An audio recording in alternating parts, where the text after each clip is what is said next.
Hi, I'm Bill O'Reilly. Thanks for watching us tonight. Rand Paul wants to put money in your pocket. That is the subject of this evening's Talking Points memo. According to most polls, Senator Paul is slipping a bit in the Republican presidential sweepstakes. That's mainly because his foreign policy of quasi-isolation, controversial in the age of terrorism. So now the senator is putting forth a flat tax proposal that has some very attractive components to it. It would shake down this way. Paul's plan would mandate a 14.5% income tax rate applied to all workers earning more than $50,000 a year. All profitable businesses would also be taxed at that rate, along with capital gains, interest on savings, and other revenue the feds want a piece of. Senator Paul would do away with most personal deductions. Only mortgage and charitable contributions could be written off. Business could write off purchases of parts, office equipment, that kind of stuff. Overall, Senator Paul's flat tax proposal is friendly to the American worker. The Tax Foundation Group, pro-business and conservative, says that the senator's proposal would increase the gross domestic product by about 10% over 10 years and create at least 1.4 million new jobs. But even if that happened, the feds would take in about $1 trillion less in revenue in 10 years than it's taking in now. Senator Paul says he'd make up that shortfall with spending cuts, as he is pledging to pay down the national debt. The most controversial part of Paul's flat tax is that he wants to do away with the payroll tax, which funds Social Security and Medicare. Right now, most American workers pay almost 8% toward those entitlements. Paul says you wouldn't pay anything, and the revenue would be made up by American companies. Their tax contributions overall would first go to funding FICA and Medicare. So if you're a poor American, Senator Paul would keep the earned income tax credit. Funds would continue to be paid to low earners. Now, Talking Points does not believe the numbers add up. You could do a flat tax, but it would have to be around 19%, not 14.5%. And you would have to keep some kind of payroll tax. You could drop it. 5% would be the very minimum. However, as everybody knows, the American tax system is broken. The IRS not a reliable organization, to say the least. And Senator Paul's proposal separates him from most of the other candidates because he's putting forth something concrete. The next presidential election will be won by the person who can convince most voters that he or she will help their financial security. The Democrats, including Hillary Clinton, are throwing in with the tax the rich and business mantra to the fullest extent. So it's more of the same that President Obama gave us. Talking Points believes America needs a flat tax. The question, will the folks rally around it? And that's the memo. Now for the top story reaction. Joining us from Washington, Charles Krauthammer, author of the book Things That Matter. Okay, let's take the 14.5% rate. You go with that? Look, I think the flat tax is a good idea, and I like the way he simplifies the code. I do think, though, if you're going to go for simplicity, you ought to drop the fractions.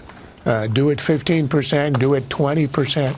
I would prefer a two-tier system, say a 10% for ordinary folks, 25% for the well-heeled.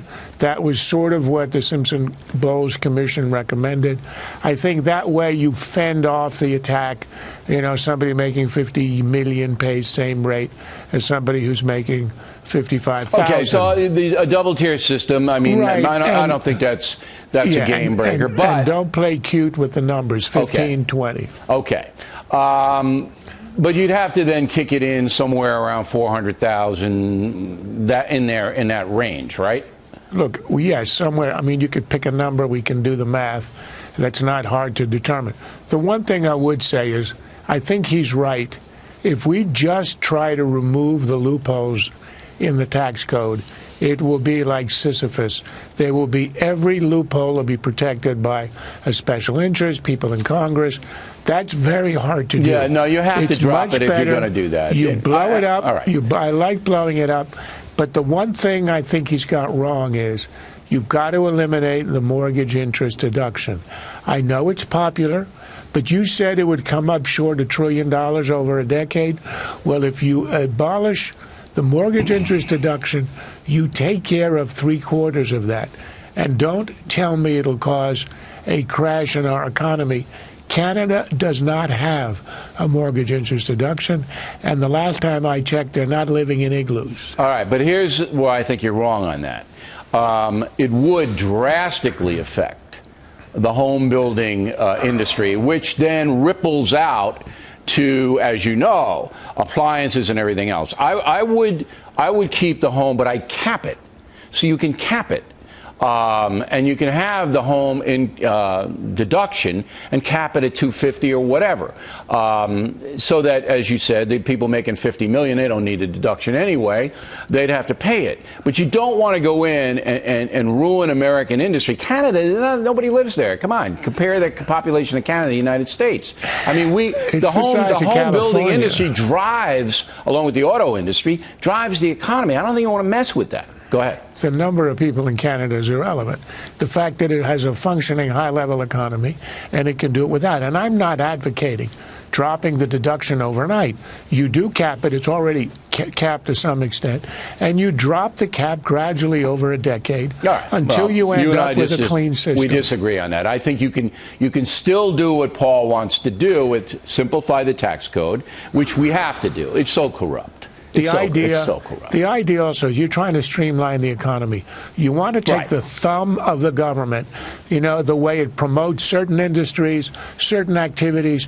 You don't want the thumb on the side of home building. No. In the end, let the market decide. Okay, but I really don't think that that's going to hurt the Republicans who get behind the flat tax with the home income. It balances the budget. It will balance the budget, though. But people, they're looking for their own self-interest and they're afraid. Now, if you have, say this flat tax becomes part of the Republican platform, all right, so that the Republican Party, which I don't even know if that exists anymore, okay, they say, you know, we want this. And whoever is going to be within our structure, we're going to try to make sure that the person supports it. So then you have a flat tax at about, whether it's two-tier or one-tier, but let's say it averages out to 19%, something like that, like I said.